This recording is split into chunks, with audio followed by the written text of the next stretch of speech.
Hey guys, hope everybody is doing well today. So I'm posting this video because I didn't know that people that watch me on YouTube mostly are unaware of what is going on Twitter. And so I've made a mistake and I want to own up to the mistake.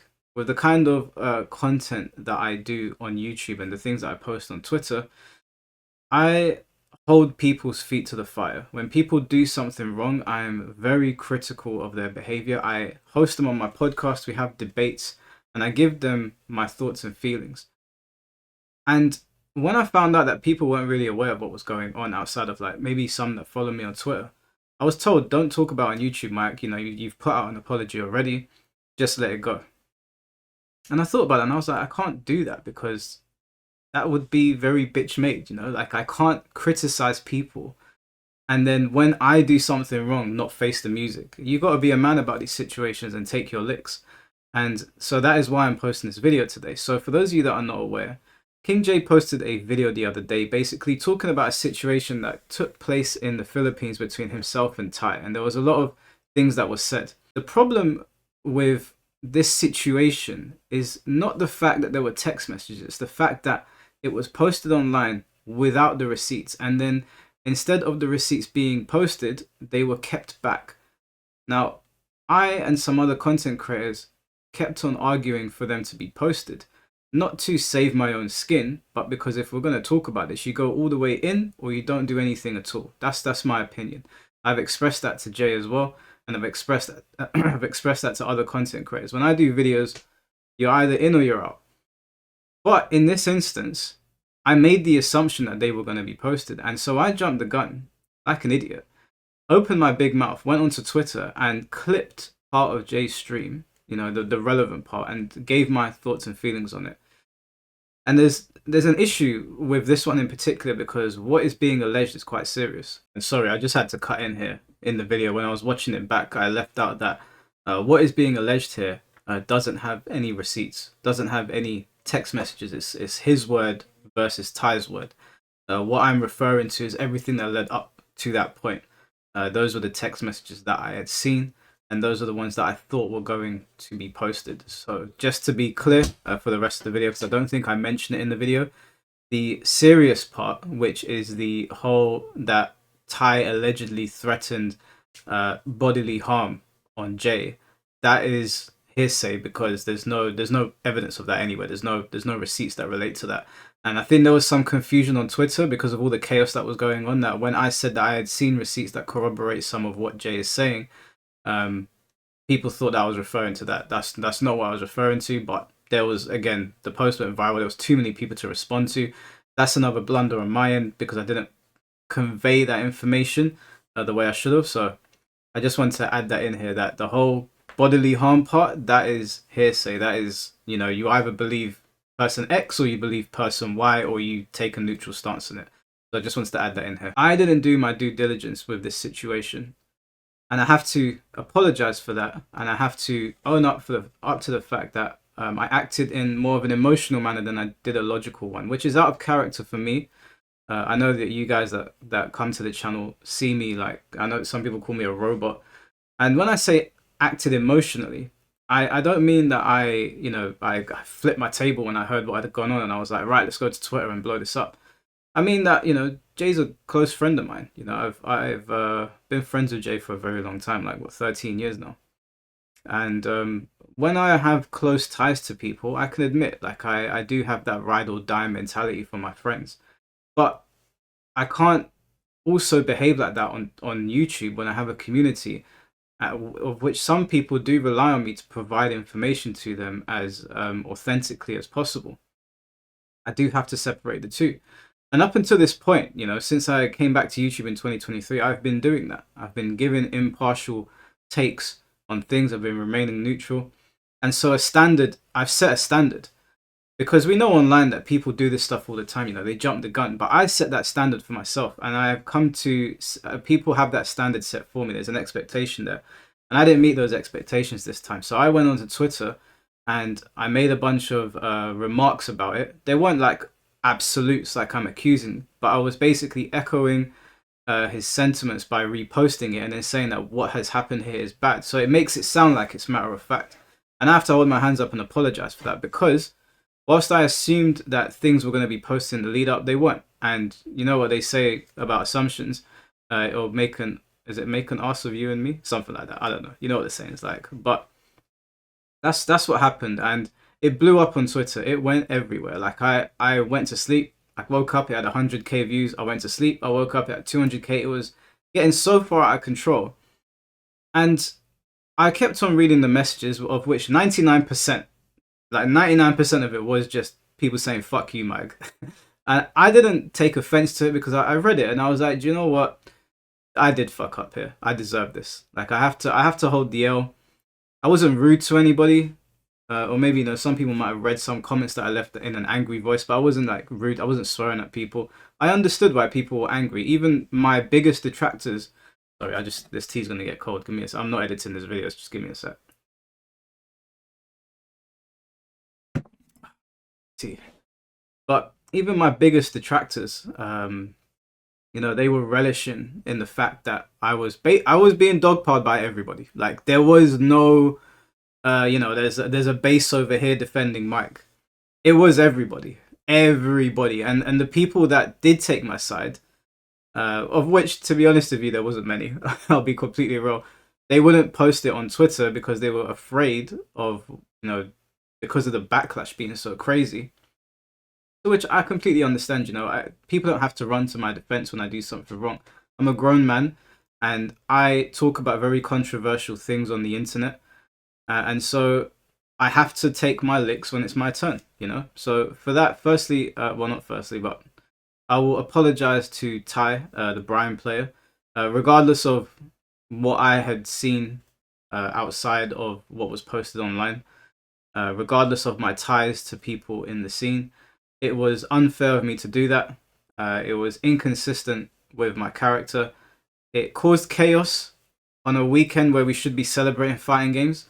And I can only apologize for that. Now, I don't expect my apology to be received, but I'm not apologizing to appease people. I'm apologizing because it's the right thing to do.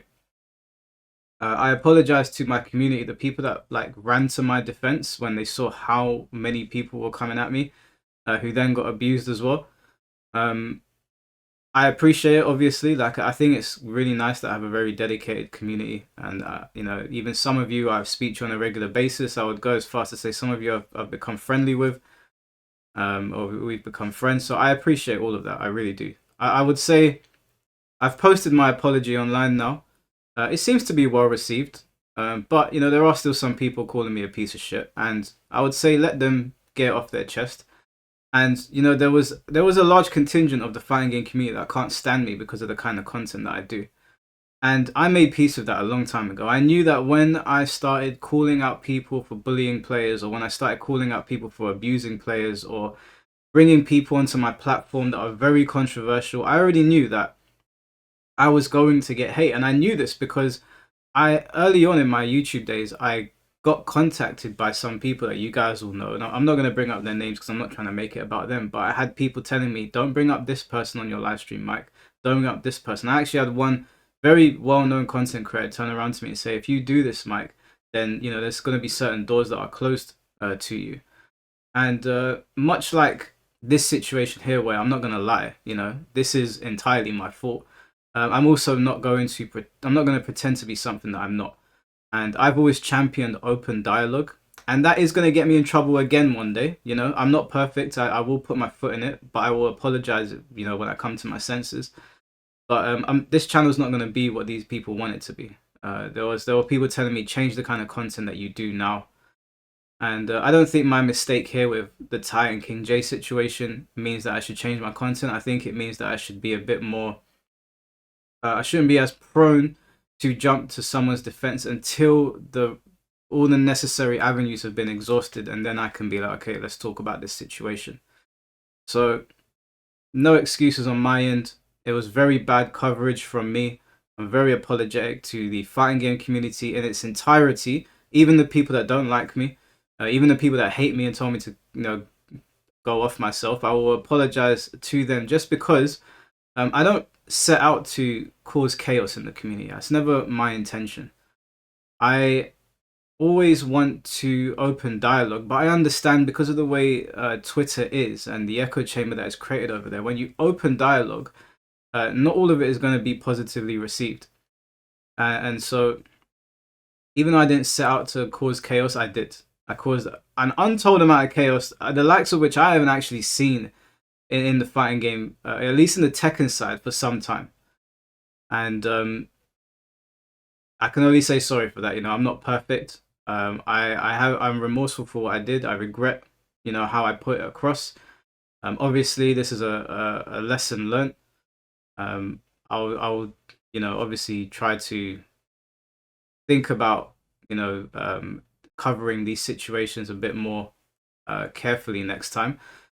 But you know, I can only say sorry. I took the post down. I tried to speak to certain people in DMs. Some of them were like, "It's cool, Mike. Don't worry about it." Some of them told me to go fuck myself. Fuck myself. I said no problem, and that's it really. But I do want to talk about some other things that were mentioned on the posts. Now, there's a lot of people, because like I said, this went viral. There were a lot of people that were telling me that the only types of content that I do is farm drama. Now, I understand why these people are saying that. A lot of people in this scene only do like fighting game stuff, whether you're in the Tekken scene or you're in the Street Fighter scene, or if you're like just an all-around fighting game player like Maximilian, you're only going to see fighting game stuff on their channel. But I've told people for a long time, my channel's split into two parts. On the video side, I cover topics with relation to the community, mostly, because that's what I find interesting talking. I have more of an interest in people than I do games. These games just happen to be the ones I am most interested in, so they're the games you see on the channel. So obviously I will talk about Tekken, I will talk about Mortal Kombat, I'll talk about Bleach or Naruto or whatever it is.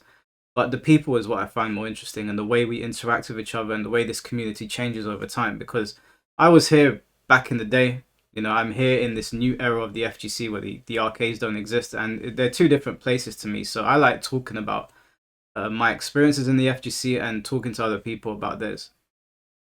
But there's a couple of people online that, you know, it baffled me when they were saying this. They were like, he doesn't play fighting games. Why does he keep on getting involved in the scene? And I always see that and I'm like, I understand people are angry at me right now, but let's not talk out of our asses. Like, I know I made a post where I spoke out of my ass, but I can admit it, you know, I can admit when I make a mistake.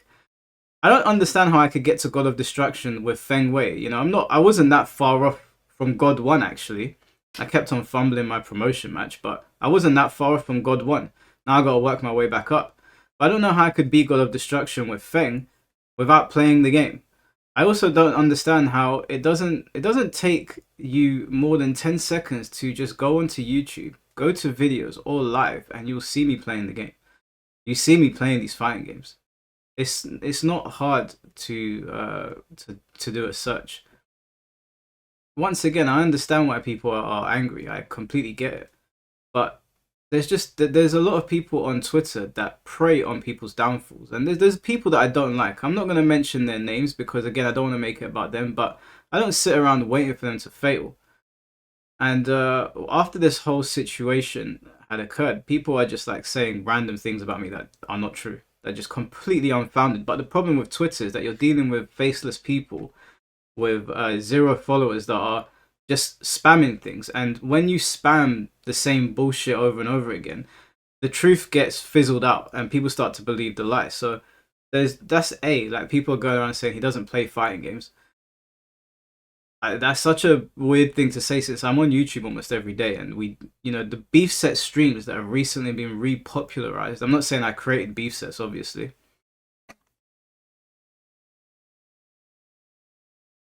but we've started doing them on the stream. They came from my channel, and I play on them. There's that. There was another post from somebody that said that this is on brand for Michael. He always accuses people of stuff without receipts. And so I said to this person, can you show him, if you're saying that you know me for doing this, can you give me 5 examples of where I've done this? And then they went silent. And I was like, so I'm kind of just letting you guys know anyway that, I made a mistake, and I am very regretful about it. And I'm sorry to the whole scene for doing it, but my content's not going to change. Okay, this whole idea that you think you can cancel me because I made a mistake, that's hogwash to me. That's not going to happen. Okay, I have got a very dedicated community, and I love these guys on here. I'm not going to just walk out on them after they've donated I don't know how much money to me. I don't know how many times they've shown up to my live streams. I don't know how many times I've been gifted games by these guys. They go to bat for me when they don't have to. They get abused by some of these faceless people on Twitter when they don't have to. So I'm not going to walk out of my community because I made a mistake. I will apologize like a man. I'll hang my head shamefully because that's what I made a mistake this time, and then we'll bounce back. Now, I'm not saying that just because I'm saying sorry that you need to forgive me for it. That's not what I'm saying at all, because at the end of the day, what Jay put out on his channel and the fact that I reposted it could have done a lot of damage to Ty. It could have done a lot of damage. I don't know if it has. I assume it probably has done some. And for that, I have to hold my hands up and say, do you know what? I covered this story irresponsibly. I shouldn't have jumped the gun. I shouldn't have reposted something without all of the evidence being out there. And I did. So this is not me saying, well, I've apologized, so let's move on. If you don't want to move on from it, and you feel like you want to hurl some abuse at me or just be critical, my comment section's open. On Twitter, I haven't blocked, I haven't muted, I haven't deleted, and on here, I won't delete any comments. People are more than welcome to say what they want to say, obviously within reason, because YouTube will just delete your comment. I can't control that. But I'm not going anywhere. We're still going to do the beef sets. I'm still going to do the giveaway streams. And when I make a mistake again, I will apologize. I'm not going to stop having uncomfortable situations. And if you are subscribed to this channel, then yeah, this fighting game channel is somewhat different to the other ones. You're not just going to have me on here playing ranked or doing character guides. And there's nothing wrong with that. Character guides are great. I've been using one for Lydia today. But that's not just what my channel. That's not what my channel is about. This is different from those other channels. I like having discussions on here. I like deviating from the norm. I like doing videos that don't even relate to fighting games, and I like having people on my podcast that are controversial that nobody else will talk to. I got a lot of hate when I had Shinblade on the podcast. I got a lot of hate for that. People were furious at me. But I looked at the situation and I said, no, this isn't fair. This man deserves a chance to speak. I believe in my heart that this guy is a good guy. I don't believe what people are saying about him, and I want to give him a chance to speak. I got a lot of hate from guys when I had Mrs. Playstuff, Mimi, and Jinmei on my podcast. They called me a simp. They said that I subscribed to their OnlyFans. They made all of these claims. They said very nasty things about the girls. I got a lot of hate when I had technicals on here from the Smash scene. I got a lot of hate when I allowed After School Sophie to come on here and discuss her situation when she dropped the N-bomb. And I wanted to give her a chance. I'm all about second chances. I'm not saying that to get a second chance from anyone else. If people are not about that, that's up to them. I'm completely fine. But I'm all about second chances. I've had controversial guys on here from the Smash scene, to have very polarizing conversations. And even though I don't agree with them at all, I would have them on again because I feel like conversations in a community are very, very important. So even with Gutex, I remember when I had Gutex on, people were rushing me down on Twitter. And those things ain't going to change. Just the other day, I had Shiga on, who is a Kick/Twitch streamer, who was, in my opinion, causing trouble in Japan for some of the locals. And initially, before it started, people were messaging me going, why are you doing this, man? Why are you doing this? And then by the end of the stream, everybody was laughing. Everybody was having a good time. And yeah, we had a laugh. We had a good time. It was entertaining. But for me, it was very important to speak to somebody that does these things because we see that happening in Japan all the time. I wanted to get into the mind of somebody that does that. And so we did that. So if you're subscribed to this channel, yeah, there's going to be very polarizing content in here. This is not just going to be about playing Tekken or Mortal Kombat or Street Fighter. If you come to the live streams, yeah, we do the ranked sessions for like 4 to 5 hours whenever I'm streaming. We do the beef sets that go on for like 8 hours. And we'll do the money matches. And we'll do the podcast where we sit and we talk about things. And I saw some people saying to me, you need to post positive content about Tekken. And to those people, I'll say that you're not gonna force me to post a type of content. For me, it's not positive or negative. It's how I feel. I'm not gonna lie to you. Okay, if I feel something, then I'm gonna post it. If I feel positively about something, which I have, they just conveniently glaze over that. I've posted many positive things about Tekken, but the ones that get a lot of traction are the negative comments that are made about it. But I do want to say that I do find it funny that a lot of these people that have a lot of vitriol to throw at me, and they're allowed to because I made the mistake, I have to hold my hands up. I do find it funny that their Twitter accounts and their YouTube channels, if we're going to start throwing around the whole you're doing this for views thing, you guys are very quick to jump on drama related things, but outside of that, you're basically radio silent. And whilst I'll take my licks for this situation because I was in the wrong, if you want me to be completely honest with some of you yappers on Twitter, you keep talking about how some content creators like myself do nothing for the scene, whilst you do nothing for the scene yourselves. I don't see you doing any giveaways. I don't see you hosting any streams that bring the community together like the beef sets. I don't see you hosting meaningful discussions, and maybe you don't think mines are meaningful. My community does, so that's what matters to me. I don't see you doing anything other than sitting there and playing ranked all day. So it's fine to do that. I'm just not sure that you want to throw stones in a glass house. So, like I said, this was on me this time. I made the mistake. I will take my licks, but I'm not going to just take Twitter's bullshit. My apology stands true. What I did to Ty was wrong. How I covered King J's situation was wrong. How much chaos I caused on Twitter was wrong. And the abuse that I get for it, I welcome it. You got to take your licks. But at the same time, you're not just going to like peg me into a hole and, sorry, pause. You're not just going to push me into a hole and think that I'm going to stay there. That's not how things work around here. It doesn't matter if there was 300,000 views on that. There was hundreds of comments. And I said it before on here and I'll say it again. It doesn't matter if there's 100 or 1,000 of you that are telling me to off myself, to get off of YouTube, or any other manner of things. My commitment and obligation is to my community and cultivating a place where we can have open dialogue. So if you don't like it, you can lump it. Outside of that, guys, I hope you enjoy Evo weekend. I will stream top 8. I was meant to stream today, but I had a lot to do, and I thought, let me put this video out. And then we'll just keep it moving. And once again to Ty, I apologize for how I covered that. Don't expect you to receive my apology, but I am apologetic.